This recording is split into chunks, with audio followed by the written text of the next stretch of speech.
Gentrification is the process of renovating and improving a house or district so that it conforms to the middle class taste. Gentrification is ruining thousands of lives every year. These people were evicted from their homes because they either couldn't pay rent or new higher paying families were moving in, and these previous tenants were not able to pay as much as the new tenants. Gentrification can lead to landlords creating hostile environments for these unwanted tenants. Gentrification is ruining communities by evicting tenants and shutting down local business. Gentrification has been happening for decades, but not much has been done about it. Back in the 1990s, 5 neighborhoods had gentrified in that decade. This resulted in thousands of low-income families unable to pay rent and forced to move due to middle-class people moving there.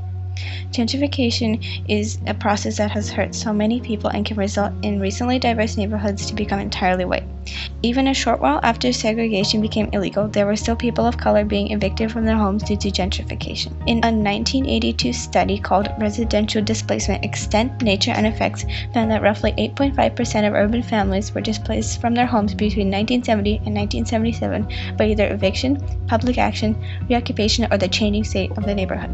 So many people have been evicted from their homes since the 60s. This is resulting in a non-purposeful segregation.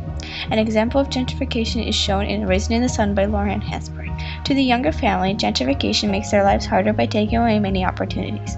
Walter has a dream to invest in a liquor store. However, when the neighborhood begins to gentrify, Walter must give up this dream because of the high possibility of the store going out of business. At the beginning of the book, the youngers don't have enough money to spare 50 cents for Travis to take to school. So they wouldn't have enough money needed for Walter to get to his store every day. For a white higher income family to move into a lower income neighborhood, they would not have any hardships due to their wealth.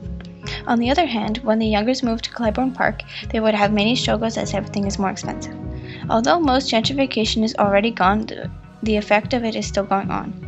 When the high-income people started moving into the area where more people of color lived, the rent started to raise because the high-income people had more money, and the people of color were forced to move.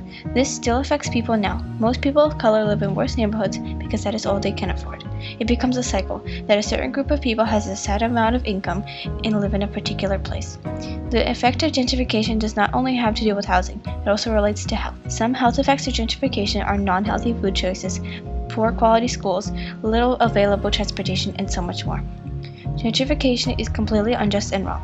It is a big cause of redlining and ruins countless lives every year. When people are evicted, they often can't find affordable homes and have to move into places with relatives or a homeless shelter. You can go to writetothecity.org to donate for housing rights or urbandisplacement.org to learn more about the issue. You can also donate to many homeless shelters around New York City.